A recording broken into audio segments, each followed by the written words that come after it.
താൻ ഞെട്ടരുത്. എന്താ? താനാണ് ഈ കഥയിലെ നായകൻ. ആണോ? അതെ, കാരണം ഇതിലെ നായകന് സൗന്ദര്യം ആവശ്യമില്ല. മത്തങ്ങ പോലുള്ളൊരു മുഖമാണ് വേണ്ടതെങ്കിൽ തനിക്കും നായകനാകാം.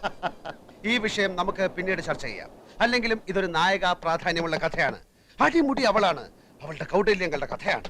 ആദ്യ ഭാഗം ഞാൻ വായിക്കാം. സാധാരണ പൈങ്കിളി നോവലിലെ പോലെ ആമുഖമോ വർണ്ണനകളോ ഇല്ല. അവളുടെ അന്തരാളത്തിലേക്ക് നേരിട്ട് കിടക്കുകയാണ് നോവലിസ്റ്റ്. ഇവൾ അനിത. പുതിയ തലമുറയിലെ പെൺകുട്ടികളുടെ ആസൂത്രണ മനോഭാവത്തിന്റെ കഥ ഇവളിൽ നിന്ന് തുടങ്ങുന്നു. ഇവളിൽ പ്രണയത്തിന്റെ ലോലഭാവങ്ങളില്ല. മനുഷ്യബന്ധം, ദയ, കാരുണ്യം തുടങ്ങിയ വികാരങ്ങൾ ഇവൾ കന്യം. നേട്ടങ്ങളിൽ മാത്രമാണ് നോട്ടം. കീഴടക്കല്ലാണ് ഇവളുടെ സംതൃപ്തി. സൗന്ദര്യമാണ് ഇവളുടെ വജ്രായുധം. ഒരേ സമയം പല കാമുകന്മാരുടെയും വിശ്വസ്തയായ കാമുകി. നഗരത്തിന്റെ ശാപമെന്നല്ല അതെന്തു പറയാൻ. ഇന്നവൾ ഇവിടെ municipal commissioner.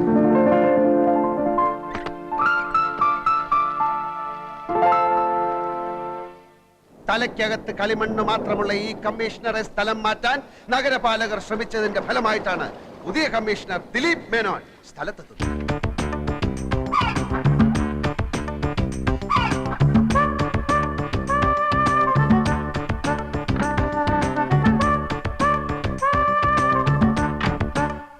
Hello, mister Dileep Menon. താങ്കൾ ചാർജ് എടുക്കാൻ വരുന്നുണ്ടെന്ന് ഞാൻ അറിഞ്ഞു. താങ്കളെപ്പോലെ മിടുക്കനായ ഒരു കമ്മീഷണറെയാണ് ഈ നഗരത്തിന് ഇപ്പോൾ ആവശ്യം. I heard you are so imaginative. A man with a lot of innovative ideas. Yes, sure. Before you take charge, shall we meet?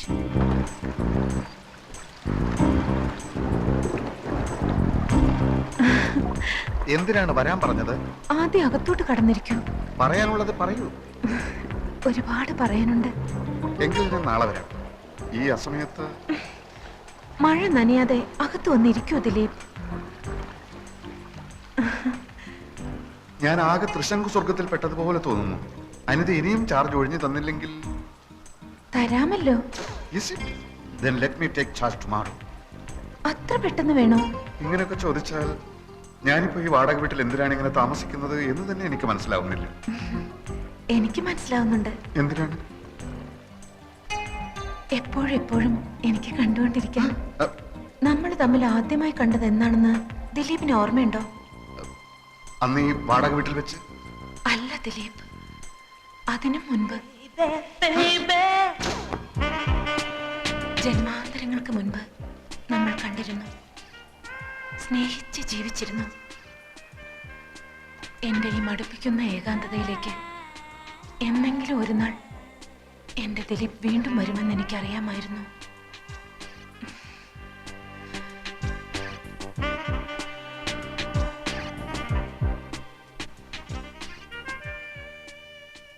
തനിക്ക് എന്താണ് സംഭവിക്കുന്നതെന്ന് ദിലീപ് മേനോന് നിശ്ചയമുണ്ടായിരുന്നില്ല. അന്ന് വരെ പരസ്ത്രീ സ്പർശം അറിഞ്ഞിട്ടില്ലാത്ത ദിലീപ് മേനോൻ ഒരു സ്വപ്നത്തിലേക്ക് വഴുതുകയാണ്. പാവം മേനോൻ കമ്മീഷണർ അനിതയുടെ കാപട്യം അറിയാതെ ആ നിമിഷത്തിൽ അവളെ പ്രണയിക്കാൻ തുടങ്ങി.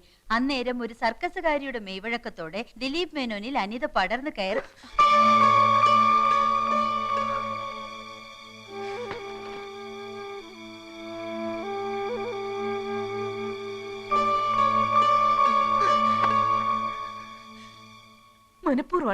മനഃപൂർവ്വമാണ് ഒക്കെ. സാർ ഒന്ന് വായിച്ചു നോക്ക്. എന്തൊക്കെ വൃത്തികേടുകളാ അയാൾ എഴുതി കൂട്ടിയിരിക്കുന്നത്. പിന്നീട് ദിലീപ് മേനോൻ പ്രഭാതത്തിൽ ഉദിച്ചു വരുന്ന സൂര്യനെ കണ്ടില്ല, നിലാവ് കണ്ടില്ല, ആകാശത്ത് പറന്നു നടക്കുന്ന പറവകളെയും പുൽമേടുകളിൽ മേഞ്ഞു നടക്കുന്ന കുഞ്ഞാടുകളെയും കണ്ടില്ല. പ്രണയമെന്ന ചതിക്കുഴിയിൽ തന്നെ വീഴ്ത്തിയ ആ വഞ്ചകിയുടെ പുഞ്ചിരി മാത്രമായി എപ്പോഴും മനസ്സിൽ. നഗരത്തിലെ പാർക്കുകളിൽ, കടലോരങ്ങളിൽ അവരുടെ രാവുകളും പകലുകളും പ്രണയാതുരമായി തുടിച്ചുകൊണ്ടിരിക്കവേ ഒരു സായാഹ്നത്തിൽ എങ്ങു നിന്നോ തീഷ്ണമായ ആ രണ്ട് കണ്ണുകൾ അവരിൽ വന്ന് പതിച്ചു. തുടരും. അതേത് തീഷ്ണ കണ്ണുകൾ? അതാണ് സസ്പെൻസ്. ഇപ്പൊ താൻ ആകാംക്ഷയോട് ചോദിച്ചില്ലേ, അതാണ് തുടർക്കഥയുടെ ടെക്നിക്ക്. വായനക്കാരെ അടുത്ത ലക്കം വരെ മുൾമുനയിൽ നിർത്തുക. ഈ തീഷ്ണ കണ്ണുകളുടെ ഉടമസ്ഥൻ ആരാന്നാണ് ഞാൻ ചോദിച്ചത്. സസ്പെൻസ് ആണെന്ന് പറഞ്ഞില്ലടോ. എന്നാലും അടുത്ത ലക്കത്തിൽ ആ തീഷ്ണ കണ്ണം കയറി വരില്ലേ? അങ്ങനെ ഒരുത്തന്റെ ആവശ്യം എന്തായിപ്പോ? സംഗതി വഞ്ചനയും മറ്റുമൊക്കെ ആണെങ്കിലും ഞാനും നായികയും പ്രണയിച്ചിങ്ങനെ സുഖിച്ചിരിക്കുമ്പോ മറ്റൊരുത്തൻ അങ്ങനെ ഇടയ്ക്ക് കയറി വരുന്നത് എന്തിന്? അത് പറയാൻ താൻ ആര്? ഒരു എഴുത്തുകാരുടെ സ്വാതന്ത്ര്യത്തിൽ കയറി കൈകടത്തിയുണ്ടല്ലോ. ഒരു പിണ്ണാക്കൂല്ല. ഇറാൻ ഭരണകൂടം സൽമാൻ റഷ്ദിയുടെ തലയ്ക്ക് വില പറഞ്ഞില്ലേ? എന്നിട്ട് എന്ത് സംഭവിച്ചു? അയാൾ ഇപ്പോഴും ഒളിച്ചു നടക്കല്ലേ? അയാൾ ഒളിച്ചു നടന്നാലും അയാളുടെ തൂലിയേക്ക് വിലങ്ങ് വെക്കാൻ ആർക്കെങ്കിലും കഴിഞ്ഞോ? ഇനി ഞാനൊരു സത്യം പറയാം, തഞ്ഞിട്ട് താനല്ല ഈ കഥയിലെ യഥാർത്ഥ നായകൻ. ഈ വരുന്ന തീഷ്ണ കണ്ണുള്ളവൻ അയാളാ ശരിക്കുള്ള നായകൻ. അയാൾ അതിപ്രശസ്തനായ ഒരു സാഹിത്യകാരനും ഒരു നോവലിസ്റ്റും കൂടി. ഓ, മനസ്സിലായി. ഈ വരുന്ന നോവലിസ്റ്റിന്റെ പേര് സാഗർ കോട്ടപ്പുറം എന്നായിരിക്കും അല്ലേ?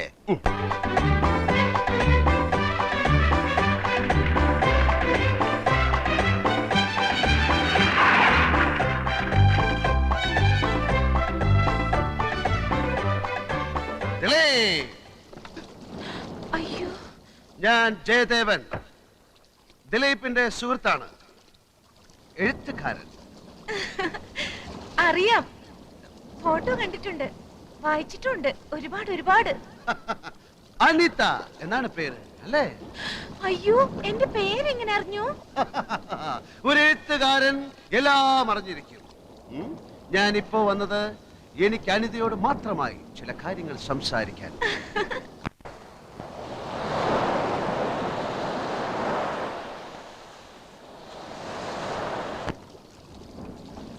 അനിത ദിലീപിനെ സ്നേഹിക്കുന്നുണ്ടോ എന്ന് ചോദിച്ചാൽ ഇല്ല എന്നാ ഉത്തരം.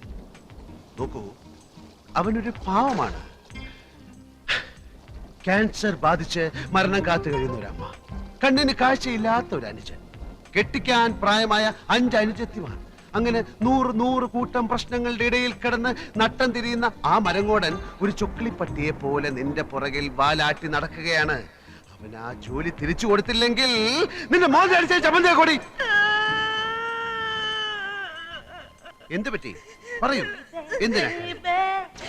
ഞാൻ ആരാധിക്കുന്ന വലിയൊരു എഴുത്തുകാരന്റെ വായിൽ നിന്ന് ഇത്തരം വാക്കുകൾ ഞാൻ തീരെ പ്രതീക്ഷിച്ചില്ല. ഞാൻ സത്യമാണ് പറയുന്നത്.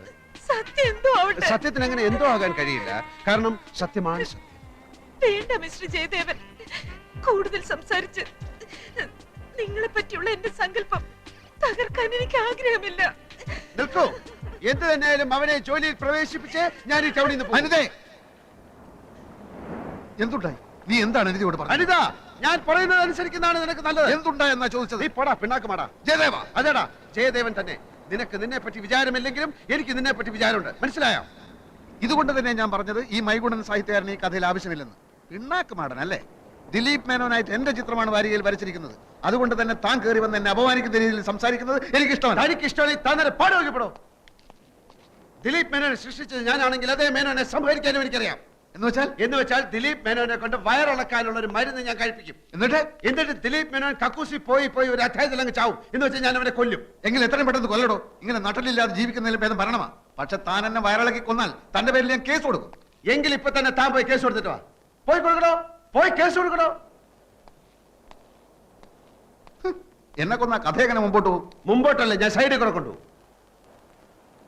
ജയദേവൻ വിചാരിച്ചാൽ ദിലീപ് മേനോനെ തന്റെ കസേരയിൽ ഇരുത്താൻ കഴിയുമെന്ന് അറിയാവുന്ന അനിത അടുത്ത ലക്കത്തിൽ ആ ജയദേവനെ തന്നെ വളയ്ക്കാൻ ശ്രമിക്കുകയാണ്.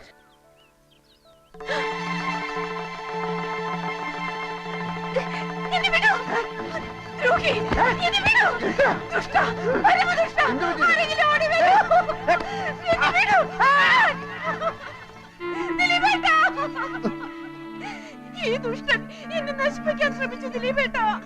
ഇല്ല, ഞാൻ നശിപ്പിക്കാൻ ശ്രമിച്ചിട്ടില്ല. വേണ്ടടാ, നിന്നെ എനിക്ക് മനസ്സിലായി. ഇതിനായിരുന്നു നീ എന്നെ തേടി വന്നത്.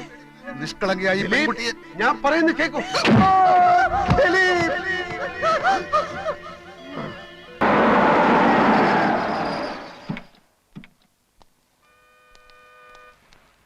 ഇറങ്ങണ്ട.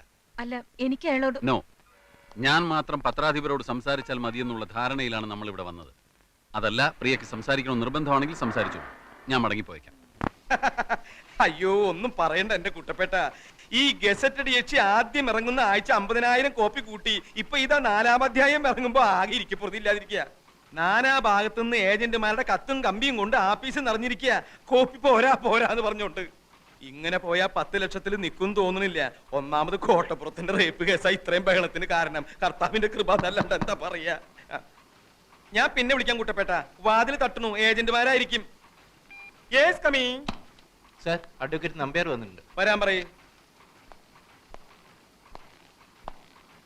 ആ, വരണം നമ്പ്യാർ, വരണം, ഇരിക്കണം. എന്താ അവിടെ കസേരയില്ലേ? ഉണ്ടല്ലോ, ഇരിക്കി. ഗസറ്റഡ് യക്ഷി എന്ന നോവലിലെ നായിക തഹസിൽദാരല്ല, മുനിസിപ്പൽ കമ്മീഷണറാണെന്ന് നിങ്ങൾ പറയുമായിരിക്കും. യഥാർത്ഥ സംഭവങ്ങളാണ് നോവലിൽ പറയുന്നതെന്ന് തെളിയിക്കാൻ ചിലപ്പോൾ എനിക്ക് കഴിഞ്ഞില്ലെന്നും വരും.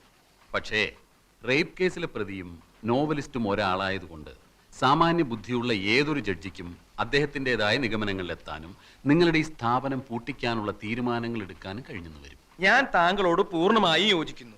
പക്ഷേ ഇത് ഇന്ത്യ മഹാരാജ്യമായതുകൊണ്ടും എന്റെ കയ്യിൽ ആവശ്യത്തിലേറെ പണമുള്ളതുകൊണ്ടും വേണ്ടി വന്നാൽ സുപ്രീം കോടതി വരെ പോകാമെന്ന വിശ്വാസമുള്ളതുകൊണ്ടും താങ്കളുടെ ഭീഷണി ഈ മാമച്ചനോട് വേണ്ട എന്ന് പറയാൻ ഞാൻ ആഗ്രഹിക്കുന്നു. നിങ്ങളുടെ ഈ പീറ നോവലിസ്റ്റ് ഉണ്ടല്ലോ, അയാൾ ഒരു റേപ്പ് കേസിൽ ജാമ്യത്തിൽ ഇറങ്ങിയ ആളാണെന്നും ഈ കേസിൽ സ്പെഷ്യൽ പ്രോസിക്യൂട്ടറായി ഞാൻ വിചാരിച്ചാൽ പലവിധ വകുപ്പുകളിലായി അയാൾ എത്ര വർഷം വേണമെങ്കിലും അകത്താക്കാൻ സാധിക്കുമെന്നും ഓർമ്മിക്കുന്നത് നന്നായിരിക്കും. ഓർമ്മയുണ്ടല്ലോ, ഈ നോവൽ പ്രസിദ്ധീകരിച്ചില്ലെങ്കിലും നിങ്ങളും നിങ്ങളുടെ ആ അലബലാതി യക്ഷിയും അതിന് ശ്രമിക്കുമെന്നറിയാലോ. അപ്പോ എന്ത് പ്രത്യാഘാതവും നേരിടാൻ ഒരുക്കമാണെന്ന് അർത്ഥം. അതെ, ഒരു കോംപ്രമൈസും ഇല്ല. കോംപ്രമൈസ് ആയിരുന്നു ഉദ്ദേശമെങ്കിലും ഭീഷണിയുടെ ഭാഷ പുറത്തെടുത്ത് എന്തിനാ? ഈ മാമച്ചൻ ഒരു പേടിത്തൂറിയാണെന്ന് വിചാരിച്ചു അല്ലേ? മീൻ കച്ചവടത്തിൽ തുടങ്ങിയതാ ഞാൻ എന്റെ ജീവിതം. പിന്നീട് റബ്ബർ എസ്റ്റേറ്റ് ആയി. റബ്ബറിന് വില കുറഞ്ഞപ്പോ ഞാൻ സാഹിത്യത്തിലേക്ക് കിടന്നു. എന്നോടോ? മിസ്റ്റർ, അവിവാഹിതയായ ഒരു ചെറുപ്പക്കാരി അപമാനിച്ചിട്ടല്ല നിങ്ങളുടെ വാരികയുടെ സർക്കുലേഷൻ കൂട്ടേണ്ടത്. അവിവാഹിതനായ എന്റെ നോവലിസ്റ്റിനെ കള്ളക്കേസിൽ കൊടുക്കാമെങ്കിൽ ഇങ്ങനെയും എനിക്ക് എന്റെ വാരികയുടെ സർക്കുലേഷൻ കൂട്ടാം. ഇനി ഞാനൊരു കോംപ്രമൈസ് പറയാം. കോട്ടപ്പുറത്തിന്റെ പേരിലുള്ള റേപ്പ് കേസ് പിൻവലിച്ചിട്ട് ഇങ്ങോട്ട് വരൂ. ഗസറ്റഡ് യക്ഷിയുടെ പ്രസിദ്ധീകരണം നിർത്തുന്ന കാര്യം അപ്പ ആലോചിക്കാം. ഇല്ല, ഇനിയിപ്പോ ഒന്നും നോക്കാനില്ല. ആ സ്കൗണ്ടറലിന് മാക്സിമം ശിക്ഷ വാങ്ങിച്ചു കൊടുക്കുക. എന്നിട്ട് ജയിലിനകത്തിട്ട് അവന് എഴുതുന്ന കൈയുണ്ടല്ലോ, പോലീസുകാർക്ക് കാശ് കൊടുത്ത് ആ കൈ തല്ലി ചതക്കുക. നാട്ടുകാരുടെ മുമ്പിൽ വിഴുപ്പലക്കണ്ടല്ലോ എന്ന് ഓർത്താ കോടതിക്ക് പുറത്തു വെച്ച് തീരുന്നെങ്കിൽ തീർന്നോട്ടെ എന്ന് കരുതിയത്. ഇപ്പൊ എനിക്ക് മനസ്സിലായി, ഈ വൃത്തികെട്ടവന്മാരെ വെറുതെ വിട്ടാൽ സമൂഹത്തിന് തന്നെ അത് വലിയ ദോഷം ചെയ്യും. പ്രിയ പറഞ്ഞതാ ശരി. ഇനി ഒന്നും ആലോചിക്കാനില്ല, ഒക്കെ ഇനി കോടതിയിൽ. Your Honor, you have already allowed petition 315 CRPC. So let me examine the accused number 1 and 2 as witnesses. Yes, you may proceed.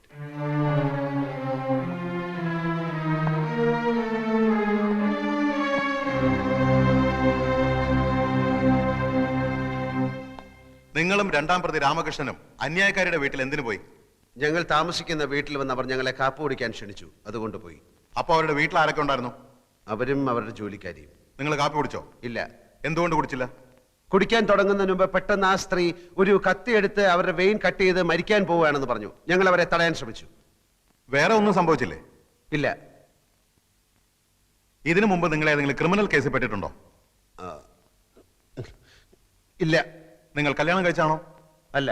എന്തുകൊണ്ട് കല്യാണം കഴിച്ചില്ല? ഒരു സ്ത്രീയെ കല്യാണം കഴിച്ച അവളെ കടപ്പറയിലെ ഒരു ഉപകരണമാക്കി മാറ്റാൻ എനിക്ക് സാധിക്കില്ല എന്നുള്ളതുകൊണ്ട്. സ്ത്രീകളോടുള്ള നിങ്ങളുടെ മനോഭാവം എന്താണ്? സ്ത്രീ അമ്മയാണ്, ദൈവമാണ്. That's all, Your Honor.